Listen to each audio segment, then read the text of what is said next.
Sir आप बात करिएगा तो सर उनसे एक बार। क्लास जो है, गुड आफ्टरनून। और हम लोग जो है यहाँ पर अभी ये जो टॉपिक कर रहे हैं इसको थोड़ा ध्यान से देख लें आप लोग। ये हमारे पास है असेसमेंट किस चीज़ का। ये असेसमेंट प्रोसीजर एंड ऑडिट जो आपका डीजीएसटी जो है 2.2 उसमें ये है, आपको दिख रहा होगा computation of tax liabilities. Assessment under GST हम लोगों ने कर लिया। टाइप ऑफ असेसमेंट हम लोगों ने यूनिट 1 में कंप्लीट करा। अभी हम कंप्यूटेशन ऑफ टैक्स लायबिलिटी की बात कर रहे हैं। कंप्यूटेशन ऑफ टैक्स लायबिलिटी आप लोगों के लिए इसलिए अब ईजी हो जाता है क्योंकि इसी के साथ साथ में मिलता स्क्रीन जुलता ब्लैंक है सर। कुछ आ रहा है। नहीं। अब देखो। नहीं सर।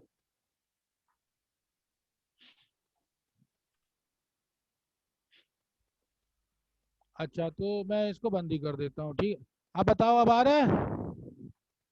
हाँ यस सर। तो आप लोगों ने जो पिछला यूनिट में पढ़ा हुआ था उससे आपको आइडिया हो चुका था जीएसटी का, सीजीएसटी का, आईजीएसटी का।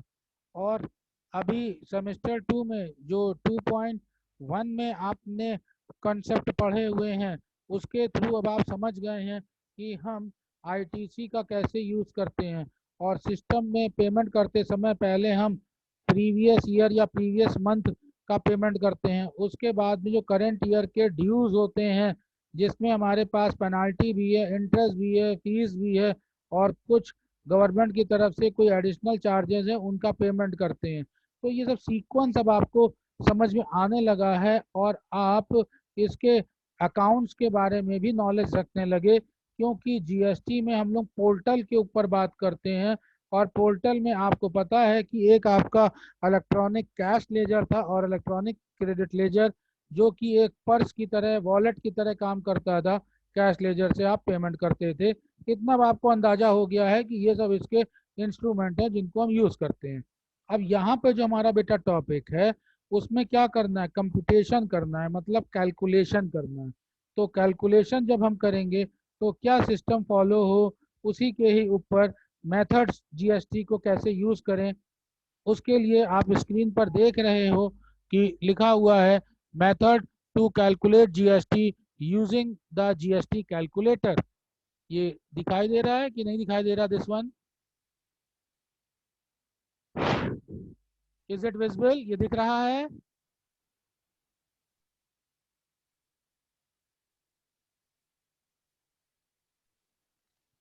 ओके। तो यहाँ पर goods and service tax which is abbreviated at GST in the form of tax which has been imposed by the government of India at national level. Several GST calculator are available on online website which can be used to determine the GST cost.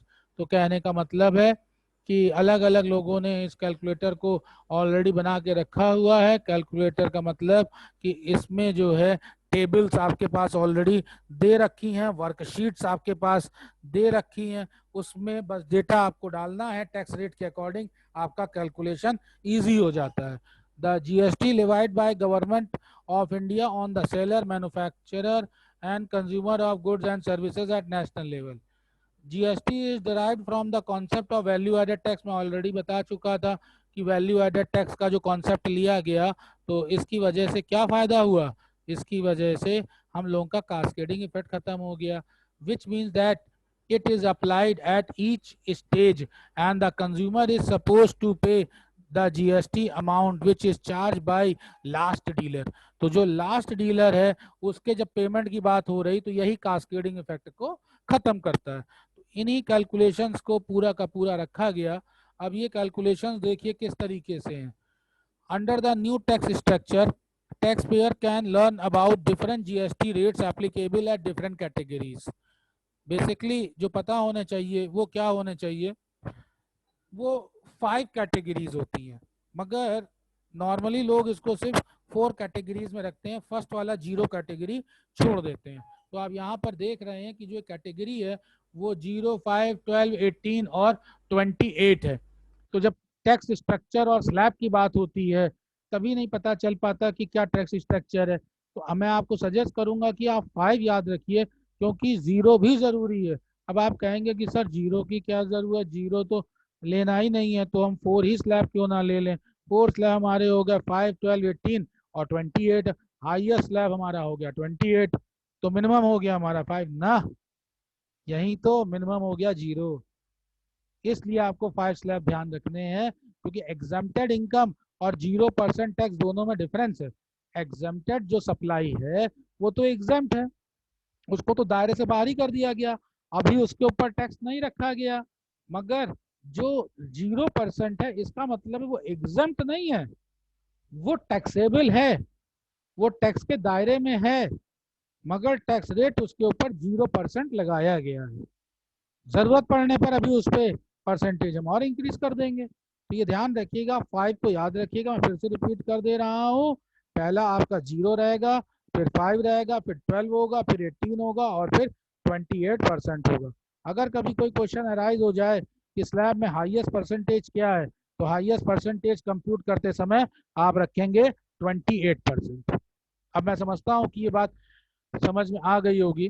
Then अब इसमें जो tax heads हैं उनकी हम बात करते हैं। Different tax heads under GST. GST can be categorised in 4 different heads. कौन कौन से ये डिफरेंट हेड्स हैं, पहले बात करते हैं हम। नंबर 1 इसके लिए state goods and services tax, जिसको हम लोग शॉर्ट में बोल देते हैं एसजीएसटी। इसमें कौन कलेक्ट करता है, इसको कलेक्ट करेगा सीधे सीधे गवर्नमेंट। हो गया आसान आपके लिए। तो अब हमने ये फर्स्ट वाला पोर्शन कवर अप कर लिया। कौन सी गवर्नमेंट, स्टेट गवर्नमेंट, एसजीएसटी से रिलेटेड। दूसरा हेड हमारा है सीजीएसटी। सीजीएसटी को जो है कौन कलेक्ट करता है, वो सेंट्रल गवर्नमेंट के पास जाती है। उसके बाद आती है यूनियन टेरिटरी। तो इसमें ज़रूरी है कि आप यूनियन टेरिटरी समझ जाएं, पुडुचेरी जो यूनियन टेरिटरी का पार्ट है, तो उसके लिए यूटीजीएसटी होता है। इसमें कौन सी गवर्नमेंट कलेक्ट करती है, ये है यूनियन टेरिटरी की बात। अब हमारे पास आता है इंटीग्रेटेड। तो जो इंटीग्रेटेड आईजीएसटी है, it is collected by central government for inter state transaction and imports. तो ध्यान दीजिए, इस जगह पर सेंट्रल गवर्नमेंट के पास दो बातें आ गई। यहाँ पे सेंट्रल गवर्नमेंट जो है इंटर स्टेट जो ट्रांजैक्शन हो रहे हैं, मतलब मध्य प्रदेश वर्सेस उत्तर प्रदेश, इसको लेगी। और साथ ही साथ में जो इम्पोर्ट्स हैं उनकी बात भी हो रही है। एक्सपोर्ट इंपोर्ट वाला ही इम्पोर्ट आप बिल्कुल सही समझ रहे हैं। इस तरीके से यहाँ पर ये 4 हेड्स में कैलकुलेट किया जाता है। After then IGST is applied to inter state products where the supplier of product is in different. ये मैंने ओरली आपको बता दिया कि एक यूपी स्टेट है और दूसरा आपका जो है मध्य प्रदेश है, इनके बीच में अगर किसी तरह की गुड्स की डीलिंग होती है तो आईजीएसटी हो जाएगा। तो कहने का मतलब, सेंट्रल गवर्नमेंट की अगर हम बात करें तो सेंट्रल गवर्नमेंट दो पार्ट में देखो टैक्स को कलेक्ट करता है। कौन कौन सा, पहला तो क्लियर है कि सीजीएसटी का जो पोर्शन है ये सेंट्रल गवर्नमेंट के हेड्स में जाता है, तो ये एक पोर्शन तो सीधे सीधे सीजीएसटी का चला गया। दूसरा जो पोर्शन है वो है आईजीएसटी का।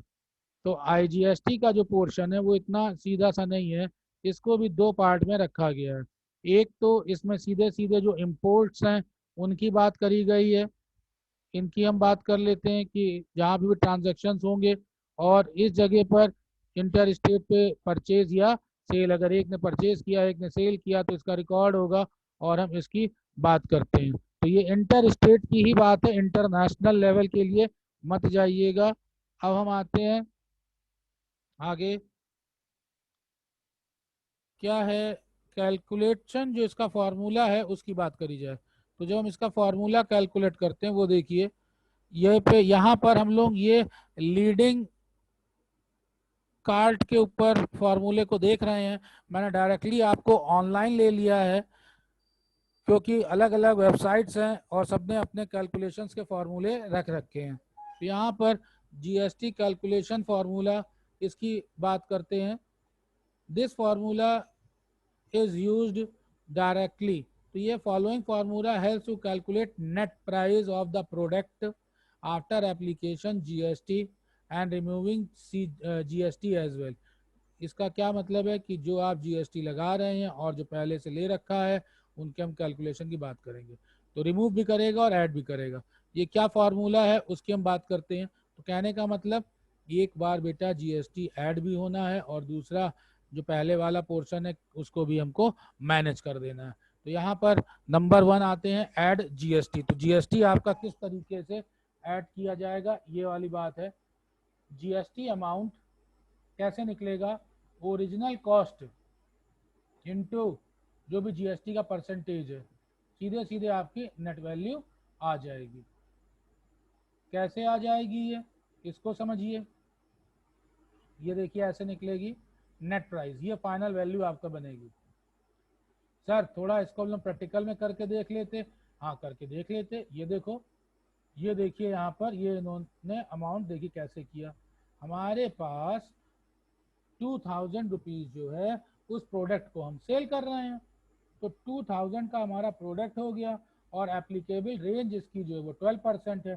तो 2000 के ऊपर हम 12% को ऐड करें तो ये वैल्यू 240 आती है, और ये ऐड करके this come out our value is 2240। तो ये 2240 आपकी वैल्यू बन जाएगी।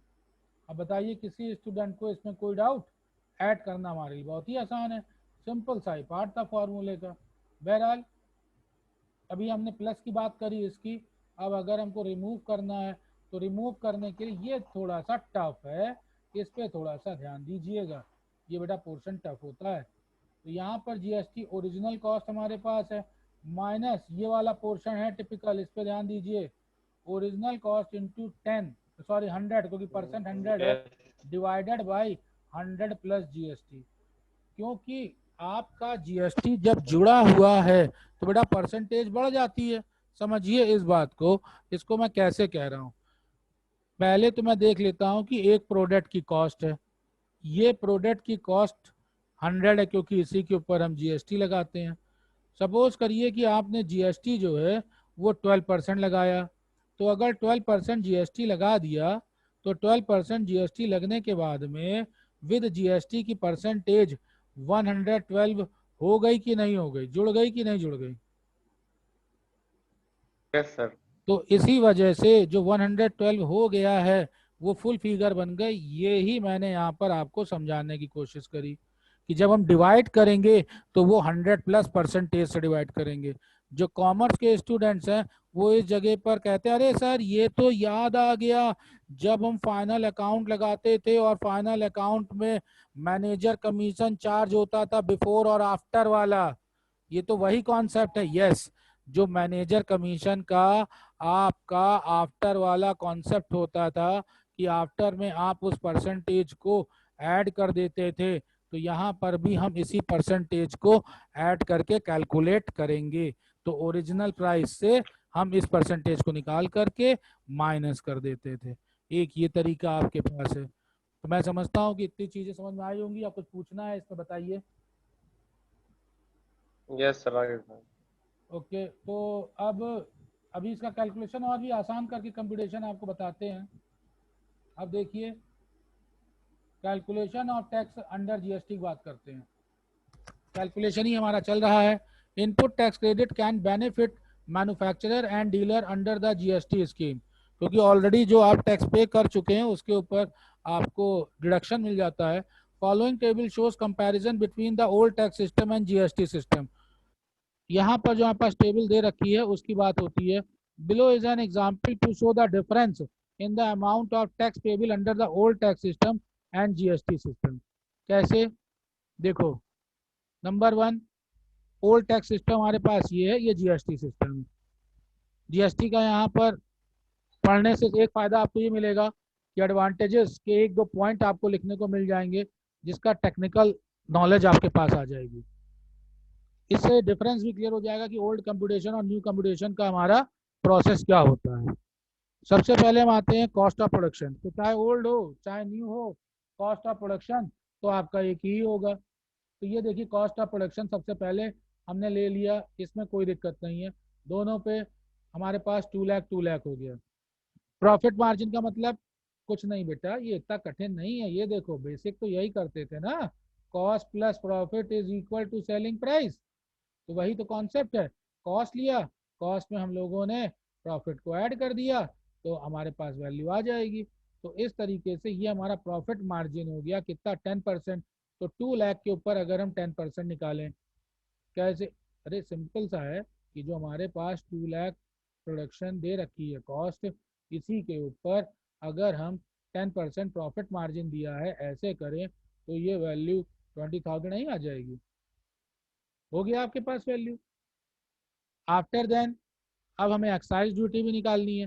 पहले एक्साइज ड्यूटी होती थी, जो मैन्युफैक्चर करता था वो एक्साइज ड्यूटी देता था। तो सर ये 12% एक्साइज मान लिया, हम लोग एज्यूम कर रहे हैं, से एज्यूम के लिए बेटा से वर्ड यूज होता है कि अगर ऐसी कंडीशन होती तो क्या होता। तो पहले हम इसके ऊपर एक्साइज ड्यूटी भी देते थे, मतलब प्रॉफिट लिया फिर एक्साइज ड्यूटी दी। तो एक्साइज ड्यूटी 12% हमको निकाल लेनी है। बच्चों एक बात ध्यान दीजिएगा कि अक्सर बच्चे पहले मिस्टेक करते थे कि अगर 2 लाख हमारे पास कॉस्ट आई मैन्युफैक्चरिंग की और इसमें उन्होंने 20,000 अपना प्रॉफिट ऐड कर दिया और कुछ ना होता, तो ये मार्केट में इनकी सेलिंग प्राइस बन जाती 2,20,000, और 2,20,000 के ऊपर सीधे सीधे जो है वो आप 12% निकाल लेते थे। तो इस पे बच्चे क्या करते थे कि इसी के ऊपर एक्साइज ड्यूटी 12% को कैलकुलेट कर लिया। तो अगर आप 12% इसके ऊपर निकालें और बेटा 12% इसके ऊपर निकालें, तो क्या दोनों में कोई डिफरेंस नहीं आ जाएगा? सर बहुत आ जाएगा। इसका आंसर हुआ कितना? 24,000। तो आप जब एक्साइज ड्यूटी ले रहे हैं तो जितनी आपने वैल्यू ऐड करी है उसके ऊपर लेंगे, इस तरह 24,000 आएगा। सेलिंग प्राइस के ऊपर नहीं कैलकुलेट करना है। मेरा आपको ये समझाने का मतलब था। और इस तरीके से अब सबको आप जब ऐड कर देंगे तो यहाँ पर आपकी टोटल कॉस्ट ऑफ प्रोडक्शन आ जाएगी। तो देखिए टोटल कॉस्ट ऑफ प्रोडक्शन में ओल्ड में एक्साइज ड्यूटी लग गई तो 2,44,000 हो गया, और ये नए वाले में एक्साइज ड्यूटी अब होती नहीं है तो आपकी कॉस्ट ऑफ प्रोडक्शन तो कम हो गया। एक स्टेप तो आपके लिए ये ईजी हो गया। तो पुराने वाले में क्या था, हम लोगों ने पहले जान लिया कि एक्साइज को ख़त्म कर दिया गया है। तो पुराने वाले में एक्साइज था तो हमने एक्साइज का इफेक्ट देख लिया। दूसरा, पुराने वाले में वैट था, वैल्यू एडेड टैक्स, तो अब ये वैट तो है नहीं, तो अब हम वैट लगा लेंगे। वैट हमारा कितना लगेगा? 12.5%। तो अब अगर हम वैट कैलकुलेट करें तो ये देखिए वैल्यू हमारे पास वैट आ गया, ये दिस वन। अब वैट होना नहीं है तो अब हम टोटल कॉस्ट ऑफ प्रोडक्शन के ऊपर कुछ नहीं निकालेंगे। अब की डेट में क्या हो गया है? CGST हो गया है। तो जो GST है वो हमारा कितना है? 12% है। इस 12% में ये इंटर स्टेट है। तो जब इंट्रा स्टेट है, इंट्रा स्टेट में क्या होता है, हम दो चीज़ें निकालते हैं, CGST निकालते हैं और SGST निकालते हैं। तो इस तरीके से ये हमारा CGST हो गया 6%, ये वैल्यू भी हो गई हमारी 6%। तो दोनों हम 6% अलग अलग कैलकुलेट कर लेंगे। ये देखिए SGST निकला, CGST निकला 6%। किसके ऊपर? अरे भाई अब तो टोटल कॉस्ट आ गई ना, इसी के ऊपर ही हम लोग कैलकुलेट कर लेंगे, यस सर। ये हमारे यस पास सर। वैल्यू यस आ सर। जाएगी। तो अब यहाँ से आपका ये डाउट जो है वो क्लियर हो जाता है। अभी देखिए ओल्ड और यस सर। न्यू साथ साथ चल रहा है, बहुत कुछ आपको सीखने को यहाँ मिलेगा कंपेयर करेंगे तो। आफ्टर देन इन सब को लेकर के हम लोग क्या कर रहे हैं, हम लोग अपनी इनवाइस बनाएंगे। इनवाइस बनाने का मतलब यहाँ से हमारे गुड्स जो हैं वो मार्केट में निकल जाएंगे। ये हमारे यहाँ से ट्रक निकलेगी गुड्स को लेकर के, वो इस रेट पे निकलेगी। पहले वाले में कितने का इनवाइस जाता था? 2,74,500 का। अब वाले में इनवाइस कितने का जाएगा? 2,46,400 का। तो मुझे नहीं लगता कि यहाँ यस तक सर। कोई दिक्कत होगी। अच्छा, नहीं अब सर। हमारे पास जो गुड्स आगे मूव करेंगे, तो गुड्स बेटा कैसे मूव करते हैं? आपके पास फैक्ट्री है, फैक्ट्री से आपने गुड्स को मूव करना शुरू किया, तो फिर आप क्या इसमें डालते हैं? इसमें आप डालते हैं चैनल ऑफ डिस्ट्रीब्यूशन। तो जो चैनल ऑफ डिस्ट्रीब्यूशन उसकी बात करेंगे। चैनल ऑफ डिस्ट्रीब्यूशन में कहाँ लेकर के आप जाएंगे? आप सबसे पहले होल सेलर के पास लेकर के जाएंगे। तो होल सेलर के पास पहले गुड्स जाएगा, होल सेलर के पास गुड्स कहाँ पर जाएगा? रिटेलर के पास जाएगा। ऐसा ही तो करते हो। तो अब यहाँ से ये गुड्स तुम्हारे होलसेलर के पास मूव किए, तो ये देखिए अब ये होलसेलर के पास गुड्स मूव किए, होलसेलर ने इन गुड्स को अपने पास रख लिया। तो होलसेलर फ्री में तो काम करेगा नहीं, होलसेलर जब आगे गुड्स को मूव करेगा तो उसके ऊपर प्रॉफिट अपना परसेंटेज लगाएगा कि नहीं लगाएगा। तो अब ये कॉस्ट ऑफ गुड्स किसके लिए हो गई, ये कॉस्ट ऑफ गुड्स होलसेलर के लिए हो गई। होलसेलर अब इसको आगे सेल करेगा तो कॉस्ट के ऊपर क्या ऐड करेगा, वो अपना प्रॉफिट मार्जिन ऐड करेगा। इस तरीके से वो आगे जब सेल करेगा तो उसको वैल्यू पड़ेगी कितने रुपए की, 3,01,950 की। अब ओवरऑल जब मूव करेगा तो मूव करते ही उसे क्या चार्ज करना, ओल्ड सिस्टम पे मूव करते ही उसे उसके ऊपर निकालना होता है वैट। ओके। और जो नया सिस्टम है, नए सिस्टम में इसी के ऊपर क्या निकालना होता है, दो चीजें, ये SGST और CGST। तो दोनों अलग अलग कॉलम आपके सामने चल रहे हैं। इसी वैल्यू के ऊपर वैट भी निकाला, CGST निकाला। सर इस तरीके से तो वैट अगर देखा जाए तो पहले भी लग गया, सबसे पहले एक्साइज लग गया, उसके बाद में जो है वैट लग गया, फिर ये वैट के ऊपर वैट लग रहा है। हाँ बेटा, तभी तो कास्केडिंग इफेक्ट होगा। और उसी कास्केडिंग इफेक्ट को अभी देखिए कैसे एडजस्ट हो रहा है। जो पुराना आपके पास SGST लगा था उसी के ऊपर फिर से SGST लगा, जो उन्होंने नई वैल्यू ऐड करी है। तो वैल्यू ऐड करने के बाद में ये इफेक्ट आ जाता है। आफ्टर वर्ड्स क्या होगा, अब यहाँ से जो गुड्स है, होलसेलर ने जो गुड्स इनवाइस किए वो किसको देगा, होलसेलर के बाद मैंने अभी बताया था रिटेलर की बात आएगी। तो ये देखिए, ये होलसेलर के बाद एक लेवल चैनल खत्म हुआ और ये रिटेलर के पास गया। तो ये होलसेलर का तो था सेलिंग प्राइस, मगर रिटेलर की बेटा यही चीज कॉस्ट हो जाएगी, क्योंकि रिटेलर ने इतने परचेज किया ना। कॉस्ट ऑफ गुड्स का मतलब है कि रिटेलर ने इस आइटम को क्या किया, परचेज किया। तो अब परचेज होने के बाद ये तो कॉस्ट है, जब वो फिर आगे मार्केट में सेल करने जाएगा तो फिर वो प्रॉफिट ऐड करेगा।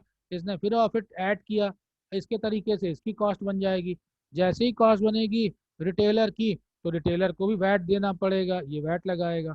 नए सिस्टम के अकॉर्डिंग क्या लगेगा, नए सिस्टम के अकॉर्डिंग CGST और SGST लगेगा। इस तरीके से फिर से अब नई बिल बनेगी।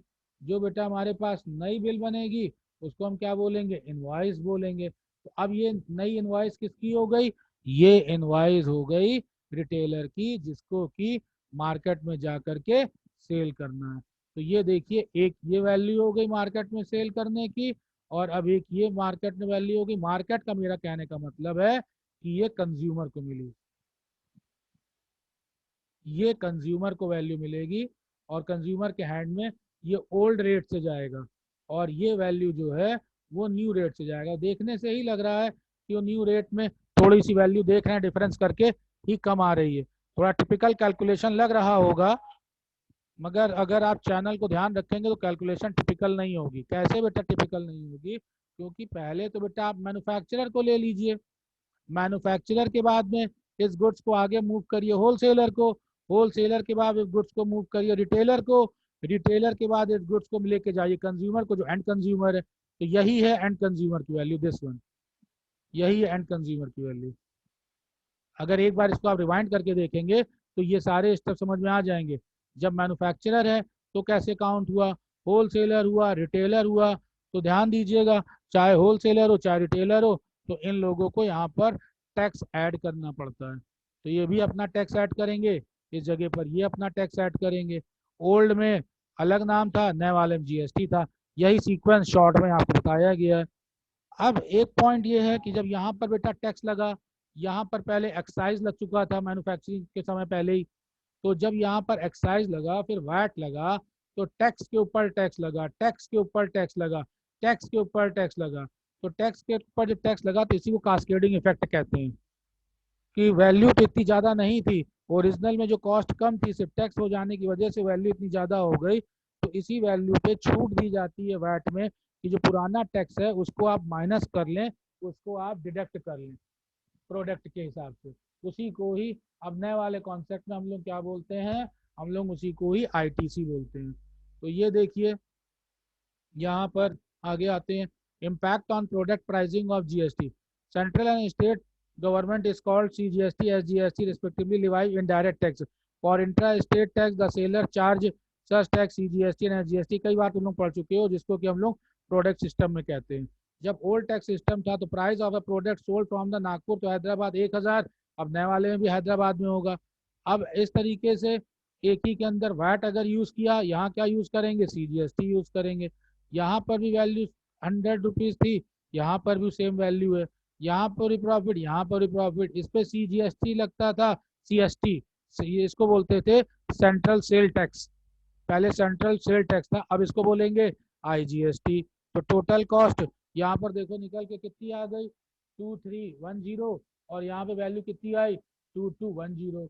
तो आप कहेंगे कि सर सब चीजें तो सेम थी, तो ये इस तरीके का कैसे डिफरेंस आ गया? तो बेटा देखिए, डिफरेंस इस तरीके से आ गया क्योंकि जो पुराना वाला पोर्शन था उसमें उसका नाम था सेंट्रल सेल टैक्स, और जो सेंट्रल सेल टैक्स था वो सीधे सीधे सेलिंग प्राइस के ऊपर कैलकुलेट होता था।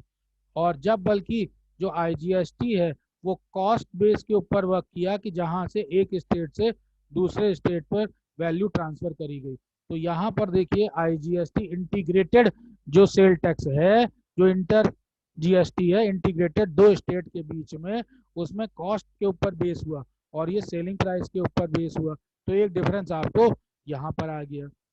तो अब आपने समझ लिया CGST और SGST दोनों के बीच का प्रॉपर डिफरेंस। आगे आते हैं, method to use online GST calculator tools. तो ये सब चीजें, अब जैसे अकाउंटिंग आप मेंटेन करते हैं तो अकाउंटिंग मेंटेन करने के सिलसिले में आपके पास टैली एक अकाउंटिंग पैकेज होता है। उसी तरीके से अब आप मैनुअल नहीं करते थे तो सेम उसी तरीके से यहाँ पर भी आप सारी कैलकुलेशन कर सकते हैं। तो ये जो कैलकुलेशंस हैं ये सब ऑनलाइन कैलकुलेटर आपके पास अवेलेबल है। इसी ऑनलाइन कैलकुलेटर पे डेटा डाल करके या फिर अपना सॉफ्टवेयर लेंगे उसके थ्रू करेंगे। तो several online website provide online GST calculator to ease the follows. तो क्या क्या करना होता है हमें? नंबर 1, सेलेक्ट GST इंक्लूसिव और एक्सक्लूसिव ऑप्शन की, जिसमें आप GST को लेके कैलकुलेट करेंगे या सिंपल करेंगे। उसके बाद ओरिजिनल अमाउंट डालिए, देन जो परसेंटेज एप्लीकेबल प्रोडक्ट के ऊपर है वो डालिए और कैलकुलेट करिए, खट से आपके पास आंसर आ जाएगा। कुछ नहीं करना, सारी चीज़ें ऑलरेडी इसमें कैलकुलेटेड हैं, ज़्यादा दिक्कत आपको इसमें फेस नहीं करनी पड़ती है। आगे आते हैं, अब जैसे ये मेरिट ऑफ GST तो इतनी सब स्टोरी बता दी है, और हम लोग पिछले साल वैसे भी सेमेस्टर में GST के एडवांटेज पढ़ चुके हैं, तो ये वही चीज़ है, कुछ यहाँ पर नया नहीं है। और जब मैंने सेट ऑफ बताया ये भी हम लोग ऑलरेडी पहले कर चुके हैं। तो आज का जो हम लोगों का टॉपिक था वो सीधे सीधे कैलकुलेशन ऑफ GST के ऊपर था, यूनिट 2 पर। और आपने देखा कि हमने कैलकुलेशन सीखा ओल्ड से और न्यू से। एक बार इसको रिवाइंड करके देखिएगा तो जहां जहां बेसिक्स आपको डाउट्स हो रहे होंगे वो आपके काफी हद तक का क्लियर हो जाएंगे, इसीलिए मैं डायरेक्ट ऑनलाइन जा करके आपको ही बताया। So students, yes sir. किसी तरह की कोई कंफ्यूजन? No sir. तो बहुत अच्छा लगा, और फिर इसको ट्राई करिएगा। फिर मिलते हैं हम लोग बहुत जल्दी नेक्स्ट क्लास में। Okay, bye bye. ठीक है, थैंक यू सर।